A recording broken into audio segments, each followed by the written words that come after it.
I can almost guarantee everybody listening to this has gone through this at some point in their career. So here's a new personal responsibility for us. I'd like to challenge us all. What environments are healthy for you? What environments are not healthy for you? You have a choice to enter and stay in those or to remove yourself. That's something I'm much more aware of now after studying for this book is Welcome to Evoke Greatness, the podcast for bold leaders and big dreamers who refuse to settle. I'm your host, Sonnie.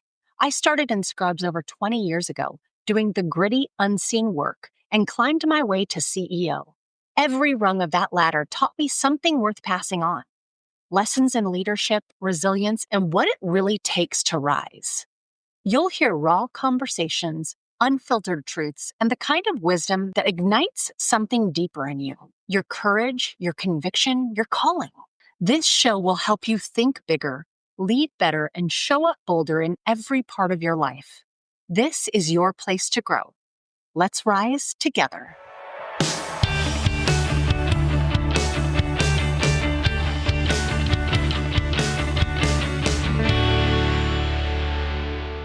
What if the environment around you has been quietly reshaping who you are as a leader, and you didn't even notice it happening? That's where part 2 of my conversation with Dr. Benjamin Granger goes. We get into the 2 evolutionary paths to leadership, why the one most people default to is working against them, and what science actually says about how leaders shape behavior directly and indirectly every single day. He also drops a concept that I've not stopped thinking about. Every leader is a choice architect. You are designing the decision environment around your team, whether you intend to or not. And he wraps up with a fantastic quote from Stephen Hawking. Part 1 was the foundation. Part 2 is where it gets real. Let's hop into it. I hope everyone right now is reflecting on how they show up, whether it be on video, be it in proximity inside of offices. I think so often we don't think about our body language. And so we may have some, again, who knows what happened like right before you go to meet with someone, right? Or right after. And so all of those things are woven into like the energy that we're bringing in and how we're showing up. And if we just almost put ourselves on the other side for the eyes that are viewing us versus us viewing out of our own eyes, because we know all that's going on and we know the distraction and all the things that are in the back of our mind that might add context to what we're saying or how we're saying it. But if we put ourselves in the position of the person who's receiving that message, that might really shift how self-aware we are about our messaging. Because it really is. I mean, how often now, I picked this up, but how often do we have our phones sitting right in front of us? How often are we just responding to a quick message where it shows complete disinterest in the person that you're having a conversation with? yes. We're going through something internally right now where we have meeting overload. We had done, my executive team and I, we had done an exercise sometime last year, really cleaned up our calendars, had some dedicated heads down time. They looked so nice. And now we're back to, it looks like someone threw up meetings all over our calendar. And so we're going through this process right now because what I want to do is I don't want to have a person who's getting their meetings moved all around to feel less valued. And if we are listening to, I had a recent conversation where someone felt like they weren't really being valued. And so I just was like, there's something more to this. Like, tell me a little bit more about, in what way do you not feel valued? And it was interesting as we got down to it, it was the meeting that they had set with me on a regular basis. It's supposed to be a one-on-one that they can count on every single week. Gets moved all the time. And I think when someone else handles our calendar, we have an executive assistant. So when someone else handles our calendar, we're not so aware of it. But when someone shares, hey, I don't feel like my time is viewed as important because this meeting always gets moved around. And I was like, okay, big old light bulb that I, frankly, I have an everything is my fault mentality. I'm like, I should have recognized this a long time ago. I really should have. And so my commitment was, here's what we're going to do moving forward. This weekend, we take an inventory of what our calendar looks like. We get rid of the meetings that should be phone calls or emails. We have meetings that we commit to our team that we will show up for in respect of their time and whatever they bring to the agenda consistently every single week. And so I have shared with our executive assistant, we get you get 20% meeting variability. Only 20% of Mm, meetings have the opportunity to be moved if something is urgent. And so putting in kind of these new constructs, because one person shared really honestly, it opened up something bigger for us to consider as leaders. Those things sometimes we just don't see, or we're not self-aware, or we've got yeah. too many meetings to recognize, but it really is in tapping into what fundamentally matters to people, right? And how you communicate with them, picking up on things that are maybe just a little off than how you're used to communicating with them, enough to like pull the thread to say, hey, hold on. I feel like there might be something more to this. I would encourage people to Mm, take the opportunity to ask those questions. And frankly, I will be very honest with you, you're going to get answers you don't want to hear, right? You're going to get answers where you've got to do a little bit of a self reflection or an inventory of how you're handling situations to say, how can we do this better? How can we show up in a way and create an environment where people feel like no matter what, I really do feel valued. I know that you're respecting of my time, I'm respecting of yours. oh, there's so much I love about what you just said, Sonny.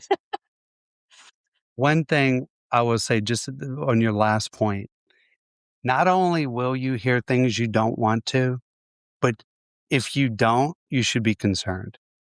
Because Mm, if you don't, if you put it to you this way, negative feedback tells you a couple of very important things, especially when either it's through a survey or it's one on one or whatever.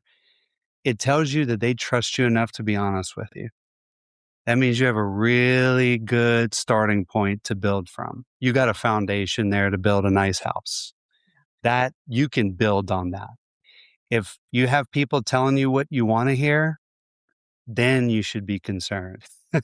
Then you got a real problem because you got some blind spots and you're not going to know what they are because they don't trust you enough or they don't feel safe enough to be real honest with you. So I like to frame it that way because you're exactly right. If you go ask those questions and you have a good psychologically safe environment, they're going to tell you some things that are hard to hear.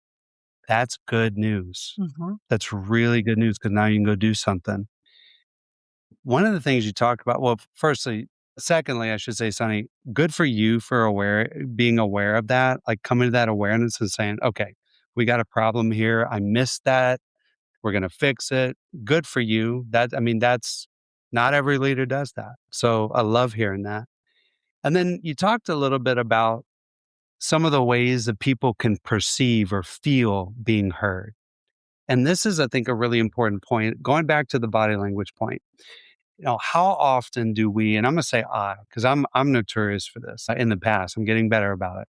But okay, you're having a meeting, let's say you're having a one-on-one with your subordinate or video conference even maybe, and you're typing on your computer or, oh, hold on one second. Let me just check. I'm listening, maybe you are, but does the other person feel like they're being heard? right. And so one of the things I challenge leaders to do is don't just hear people, show them through your body language and through your behavior that you're listening. And I'm going to give you some really practical tips here. If you're meeting in person, remove any physical barriers from you and the person meeting you. In other words, don't sit across the desk from them because the desk actually creates this physical barrier that leads to an unconscious perception of there's something in between us. That's real. Simple thing you can do. Put your desk against the wall so that when you meet with anybody who comes into your office, there's no barrier there. Or if you like it the other way, just leave your desk alone. But when you have a one-on-one, have two chairs sitting off to the side where there's nothing in between you. Don't pull up your laptop in between you. Don't pull your phone in between you. Second thing, don't cross your arms. Even if you feel like it's comfortable, if you're like, oh, I'm cold or it feels comfortable, I'm going to cross my arms. Don't do that because what that does is, again, it puts kind of a barrier in between you and the person. And it could lead them subconsciously to feel like you're not really hearing them. So when you really want to be open with somebody and you're having a good critical one-on-one conversation, create the physical Take the physical form of somebody who's open. Don't put anything in front of you and between you, and move your arms to your side. And what's going to happen, and there's been a lot of research on this, you're actually going to hear them better if you do that. There's been research on studies of people that are sitting in classrooms, sitting in conferences that are crossing their arms versus not. And they've even artificially induced them. They've said, all right, you're in the crossed arm condition, you're in the open condition. The people who cross their arms get less information than the people who don't. So I often, when I'm on stage, I do like to make fun of people a little bit, pick on them for crossing their arms because a lot of people do. I do the same. But you kind of call them out and you say like, hey, not to call you out, but you're going to retain less if you're doing that. And it makes everybody self-conscious. Kind of a fun thing. That's great. And again, I think it just calls some self-awareness to it because I think sometimes it becomes a habit that we don't even, maybe it's a little bit of a nervous thing. And sometimes it's a protective mechanism that someone is using for Yes, themselves. They don't mean for it to go outward. It's more of an inward thing, but it doesn't matter. Perception is reality. And if someone feels like there's a barrier or something's closed off, that's how the experience is going to go. exactly. And I want you bringing up, I'm so glad you said this because I want to be clear. When you do, if you're like, oh my goodness, I do that all the time, this does not mean that you have bad intentions. This is an unconscious thing that we do. But the important thing is that as leaders, I think we need to upgrade our ability to bring those unconscious tendencies to consciousness. And if you do, you can gain a huge advantage in making people feel heard, making people feel respected. Your intentions could be the same, but you need to understand exactly your point, Sonny. It's not necessarily what's really true, it's what they think is true that matters. Because if they perceive they're not being heard, then effectively they were not heard. Right. Right. And for the curious folks who want to learn, want to lean in, this is a way to challenge yourself to take in more information, to actually take in more of the experience that's unfolding before you, is to try that. That's how I was thinking. I thought oftentimes, sometimes we do things with our hands. Certainly, I've developed habits just through speaking where I used to not know what to do with my hands and I used them all the time. And so now I have a concerted effort to just try to steady my hands and not have them be the focal point. But that even sometimes does still create a barrier. And so it makes me a little bit more self aware of like, okay, let me observe my own habits here a minute. Yes. And it can get, I do the same. Sometimes I feel like I'm overanalyzing myself, but it's a good sign. It's a good habit of self monitoring, understanding, and starting to be more thoughtful about how you're showing up in other people's minds. Right, right. Absolutely.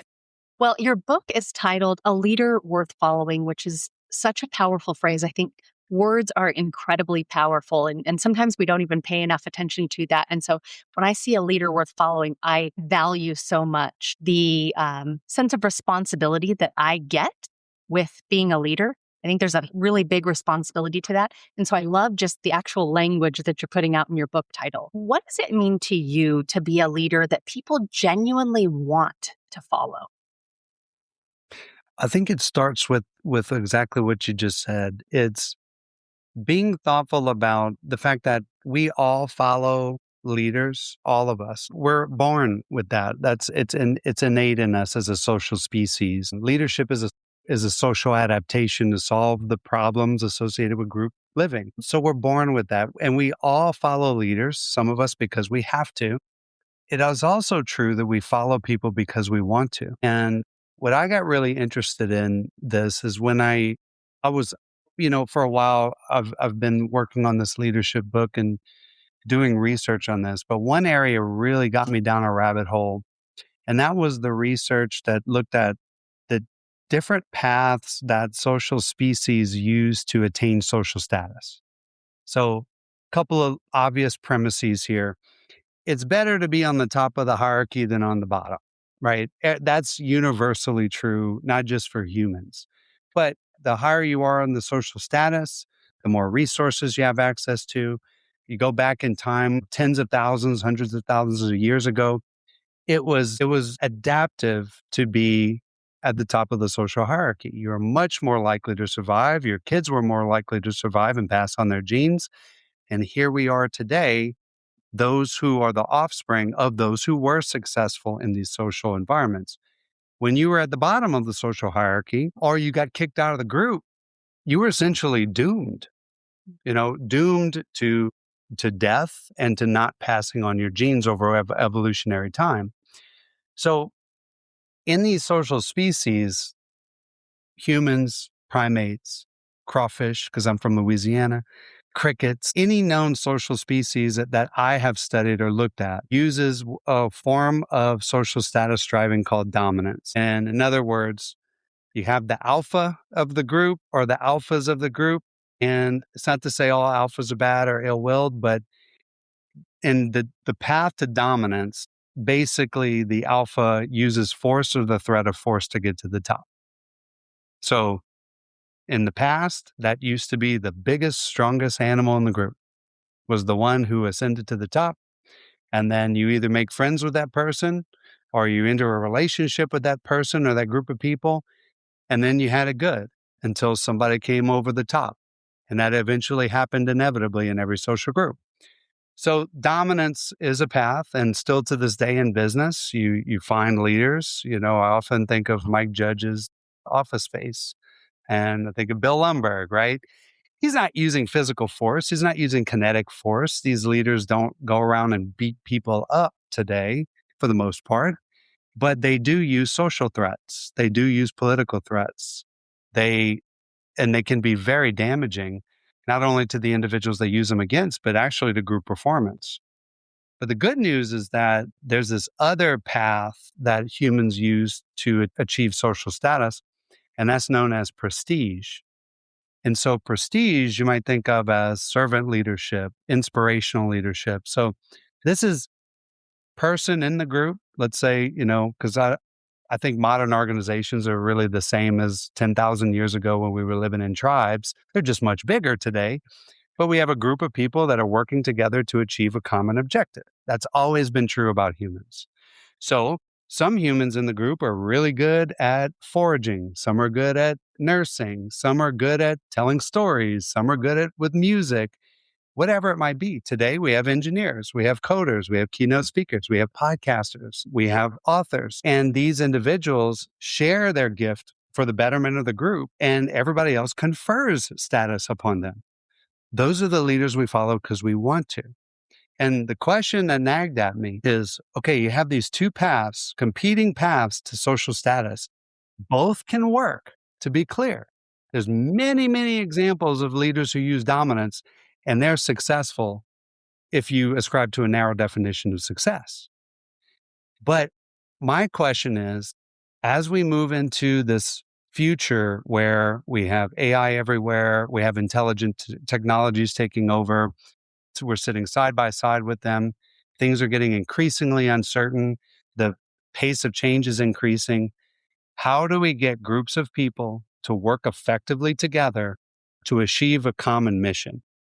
What approach do we need? Do we need more dominance or do we need more prestige? And I think the answer is abundantly clear. We need the latter. Yeah. It's funny immediately when you talked about that kind of stereotypical, like I think back to, I guess it wasn't all that long ago, but 40, 50 years ago when it was kind of the picturesque leader was very dominant, sometimes lost their ever-loving bananas in meetings, slammed their fists, got very, I think, and so it's interesting to see the evolution over time. And I'd like to think that it was organizations were no longer willing to accept that, but I don't think that's 100% the truth. I Mm. think there are still organizations where that probably exists Hmm. because behavior constitutes outcomes oftentimes. And so these behaviors and what someone is able to execute on is what creates the outcomes. And so if you've got that dominance that's way too far to that side that isn't necessarily a healthy environment, but they're creating outcomes, I think we still have organizations who are like, that's okay. Hmm. Okay, quick pause to tell you about my partners at Row Nutrition. I came to them as a customer first. I have both Hashimoto's and I am smack dab in the middle of perimenopause. Their liposomal supplements have been a game changer for my brain fog, fatigue, and inflammation.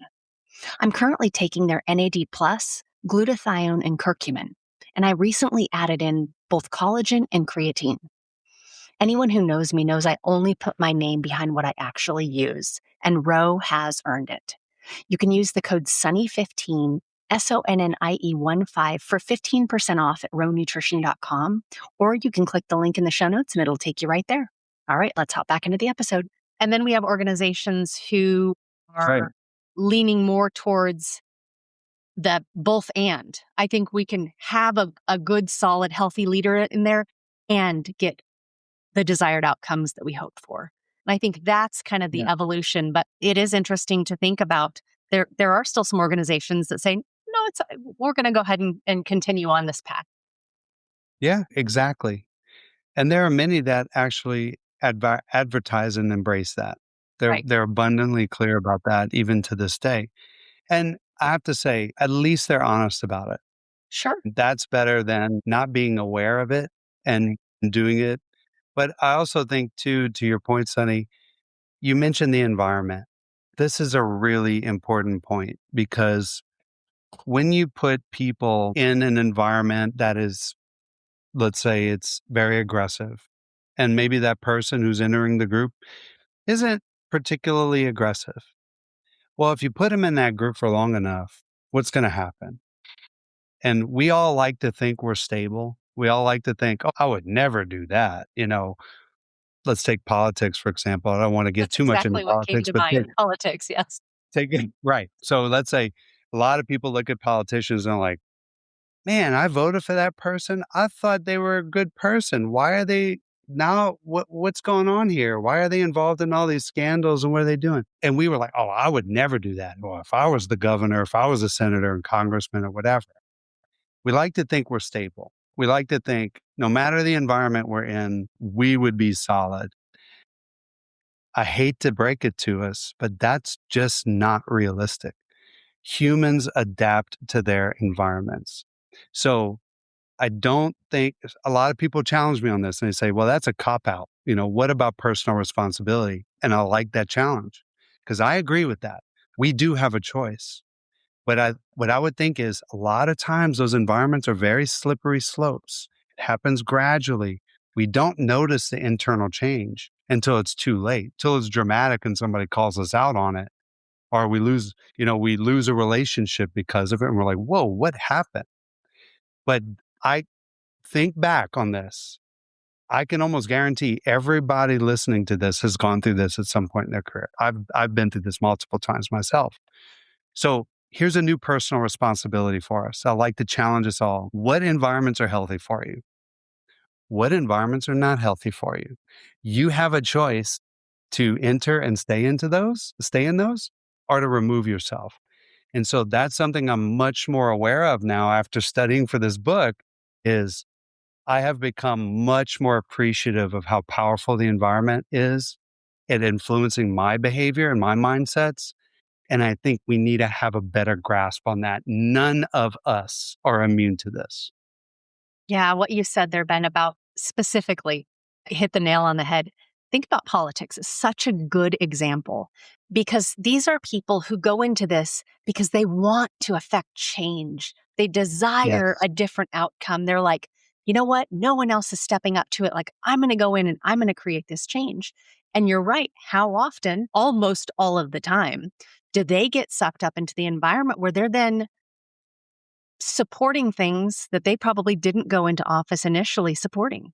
And it's interesting. I still feel like there are some people who haven't lost their voice, a very rare few, Yeah. and they probably Yeah. stand out amongst their peers who still hold on. They anchor to something but it's consistent. And oftentimes they face a lot of opposition because Mhm. that's not what that environment thrives on. That environment thrives on you going with the herd mentality and not necessarily questioning it, but hey, as a party, as a whatever, like this is the initiative we're going to support. And so heads down, Mhm. like let's just support it. And so it's so interesting. And I think that is, I have a interest in politics and an interest in going into politics. And at the same time, that is actually the one thing that is the arms crossed in front of me, the pause of, because I know how humans are. I know how Yep. capable and susceptible we are to getting swirled up in our environment. And so then it does become a personal choice and sense of responsibility before you ever even make that decision. Exactly. I have friends in politics.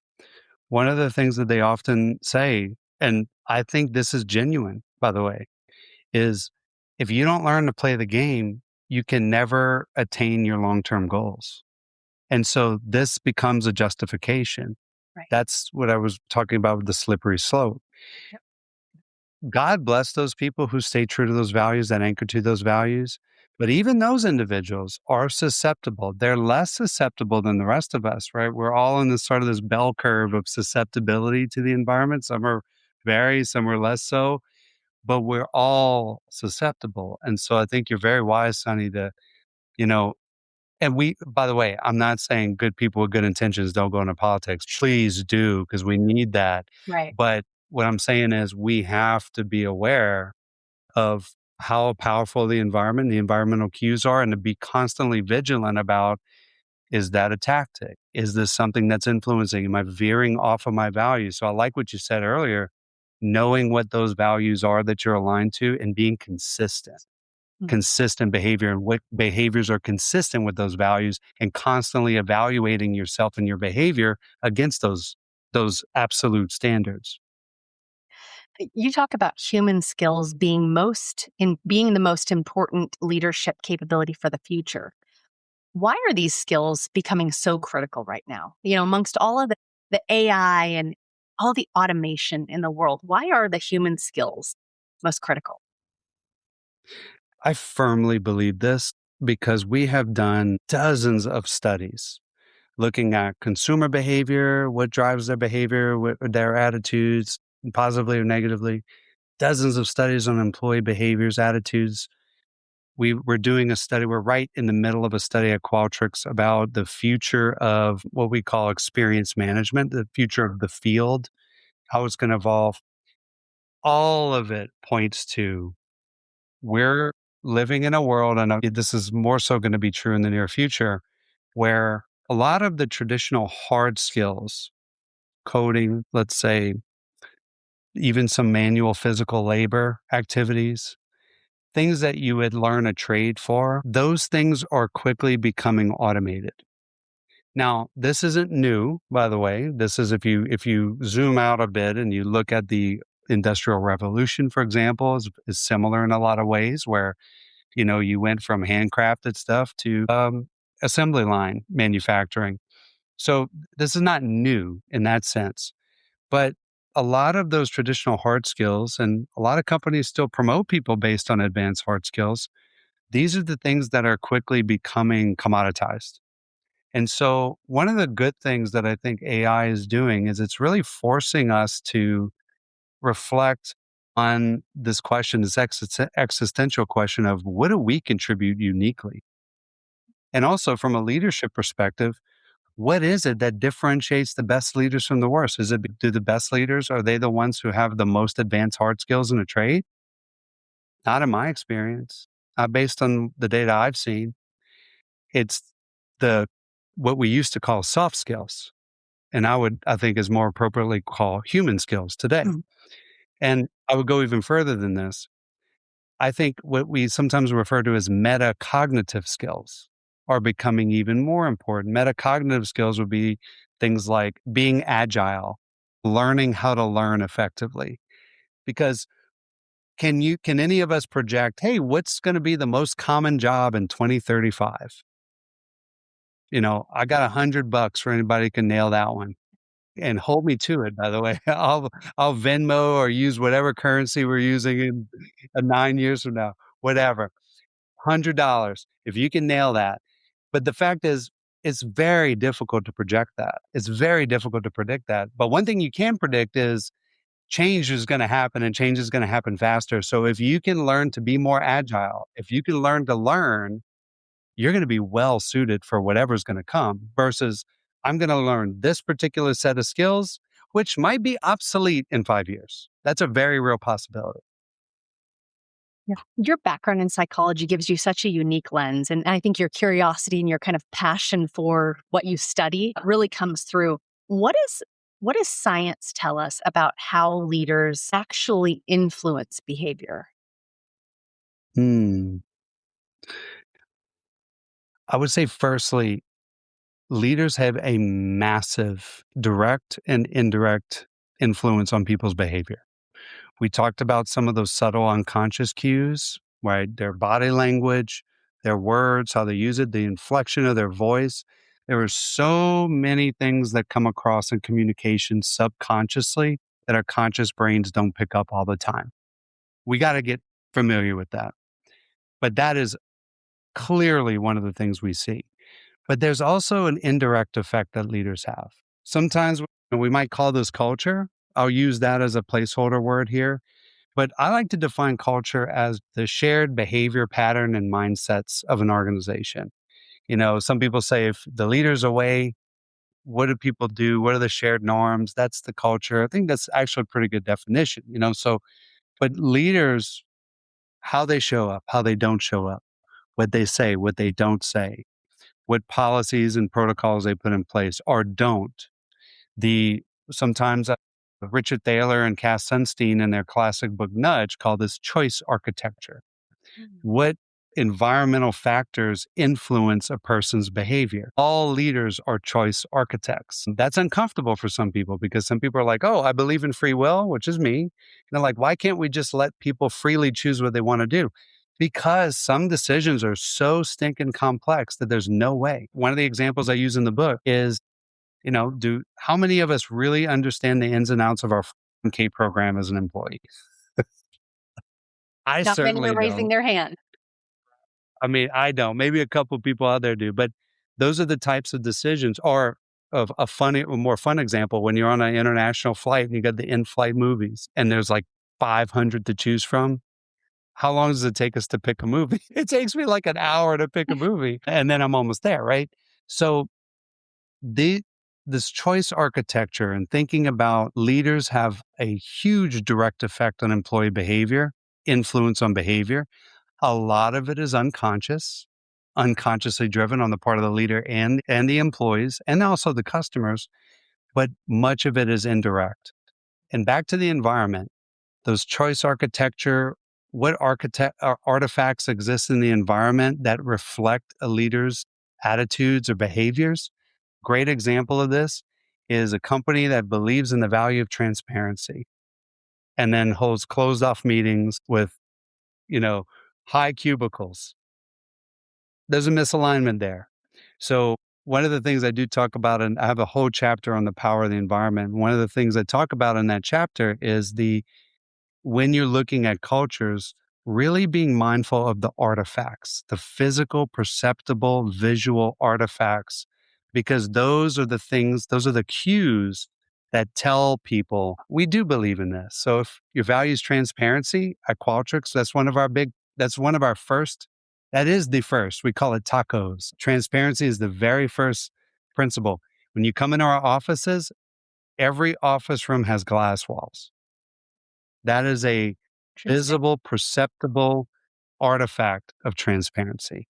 So, long-winded answer to your question, Sonny. Sorry, I get going, but I think that's the really crux is think about the indirect and the direct effect that leaders have, and most importantly, that indirect effect through artifacts, through culture.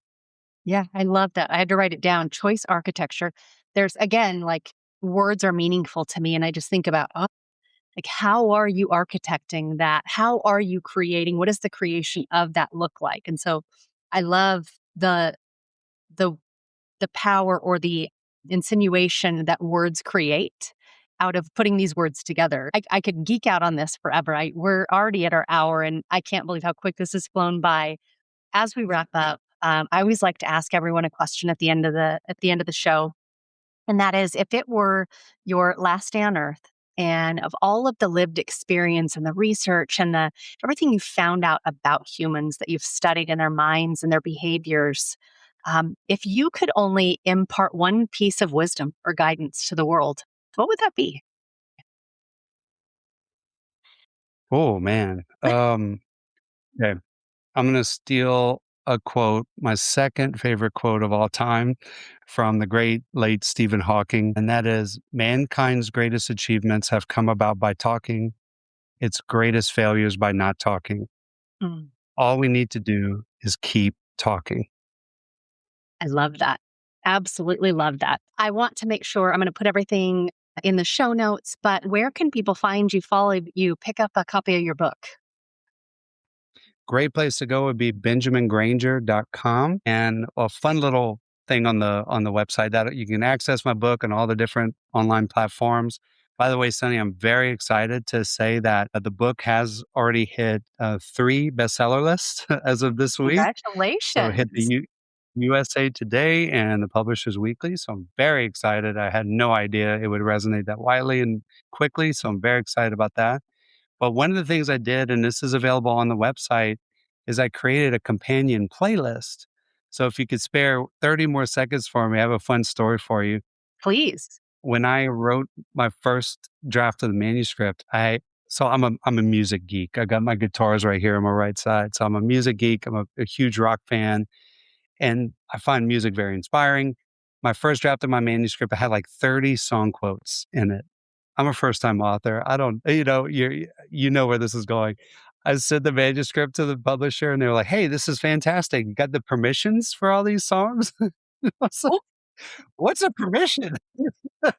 so, so needless to say, Dr. Ben learned a hard lesson about copyright law that day and had to take all the song quotes out, unfortunately. But what I did instead was I created a companion playlist for the book.